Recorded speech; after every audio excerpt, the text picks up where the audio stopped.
તાપી નદીમાં શ્રીજીની મોટી મૂર્તિઓના વિસર્જન પર પ્રતિબંધ મુકાતા હવે હજીરા અને ડુમ્મસ ખાતે દરિયામાં શ્રીજીની પ્રતિમાઓ વિસર્જન કરાયું છે। ત્યારે ડુમ્મસ અને હજીરા ખાતે શ્રીજીની મોટી મૂર્તિઓ વિસર્જન કરવામાં આવી હતી। સુરતમાં 10 દિવસ શ્રીજીની આરાધના કર્યા બાદ આજે શનિવાર અનંત ચૌદસે શ્રીજીની વિસર્જન યાત્રા નીકળી હતી। હર્ષોલ્લાસ સાથે શ્રીજીની વિસર્જન યાત્રા કાઢવામાં આવી હતી। તો ભારે હૈયા ભક્તોએ શ્રીજીને અગલે બરસતું જલ્દી આના નાદ સાથે વિસર્જન કર્યું હતું। તો તાપી નદીમાં મૂર્તિ વિસર્જન પર પ્રતિબંધ હોય અને ઓવરઆઉ પર કૃત્રિમ તળાવ બનાવાયા હોય, જ્યાં નાની શ્રીજીની મૂર્તિઓનું વિસર્જન કરાયું હતું, જ્યારે મોટી શ્રીજીની મૂર્તિઓનું ડુમ્મસ અને હજીરા ખાતે દરિયામાં વિસર્જન કરાયું હતું। ડુમ્મસ અને હજીરા ખાતે ઓવરઆઉ બનાવી ત્યાંથી દરિયામાં શ્રીજીની મોટી મૂર્તિઓ વિસર્જિત કરાઈ હતી। સમગ્ર ભારત દેશમાં અને ખાસ કરીને ગુજરાતના ખૂને ખૂને गणपति जी अपने गाँव चले कैसे हमको चैन पड़े।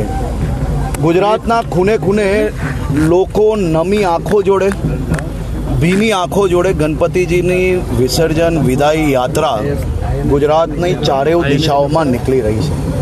गणपतिजीना 10 दिवसनी स्थापना में राज्यना लाखों करोड़ों लोको पोतानी आस्थाનું સૌથી મોટું કેન્દ્ર પોતપોતાના પરિવાર જોડે જ્યારે પંડાલોમાં જતા હતા, ત્યારે આપ જોઈ શકો છો કે વયોવૃદ્ધથી લઈને નાના નાના બાળકો સુધી ગણપતિજીની પૂજા અર્ચના કરતા નજરે પડ્યા।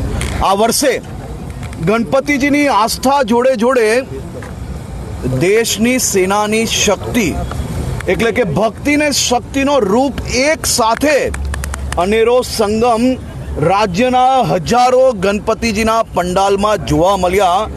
બાળકોથી લઈને વયોવૃદ્ધ સુધી ગણપતિજીને વંદન કરીને ભક્તિ કરી અને ઓપરેશન સિંદૂરની શક્તિને દેશની સેનાને સલામી આપી। સાથે સાથે ગણપતિજીની ભક્તિને જોડે જોડે સામાજિક સમસ્યાઓ, સામાજિક અનેક વિષયો પર દર વર્ષની જેમ આ વર્ષે બી સ્વદેશી અપનાવવાનો જે નારો લાગ્યો અને વિષય જે પકડાયો છે, હું જરૂરથી એવું માનું છું કે આ વર્ષે જે અનેક વર્ષો કરતાં બી વધારે નવરાત્રિમાં જ મારા રાજ્યના નાના નાના વેપારીઓની દિવાળી બને તે પ્રકારનું આ સ્વદેશી આંદોલન રાજ્યભરમાં ચાલ્યું છે અને રાજ્યના તમામ નાગરિકો મધ્યમ નાના વેપારીઓને અને સ્વદેશી અપનાવવાના નારા જોડે સ્વદેશી વસ્તુને અપનાવશે તેવો મને 100% વિશ્વાસ છે। આજે ગણપતિજીની વિસર્જન યાત્રા, આ વિદાય યાત્રા એ રાજ્યભરમાં શાંતિપૂર્વક ચાલી રહી છે। રાજ્ય પોલીસ દળ દ્વારા તમામ પ્રકારની વ્યવસ્થાઓ સજ્જ કરવામાં આવી છે। રાત દિવસ એક કરીને આપણા આ જ પોલીસના જવાનો આપણા ગણપતિજીની તમામ સ્થાપનાઓ, પૂજા અર્ચના, લોકોની ભક્તિ સારી રીતે થઈ શકે તે માટે રાત દિવસ કામ કરી રહેલી આ પોલીસના સૌ જવાનોને, અધિકારીઓને હું અભિનંદન આપું છું અને મારા રાજ્યના સૌ નાગરિકો વતી આપ સૌને આભાર માનું છું। આજે ગણેશ સ્થાપના જે 10 દિવસથી કરવામાં આવી છે એની ધાર્મિક વિધિ વિધાનપૂર્વક વિસર્જન પ્રક્રિયા થઈ રહી છે।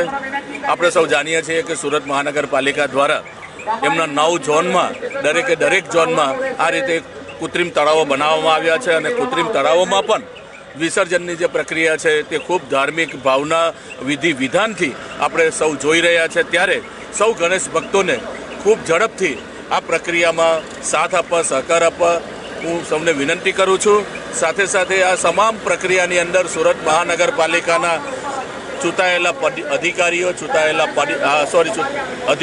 ચૂંટાયેલા સૌ કોર્પોરેટરશ્રીઓ અને પદાધિકારીઓની સાથે સાથે સૌ લોકો આ પ્રક્રિયામાં જોડાયા છે। ત્યારે ખૂબ શાંતિથી આ કાર્ય પૂર્ણ થાય અને ગણેશ જે આયોજકો છે એને જે રીતે આસ્થાથી આ કામગીરી કરે છે એ શાંતિપ્રિય રીતે પૂર્ણ થાય એવી શુભકામના વ્યક્ત કરું છું। આભાર। ભારત માતાની જય।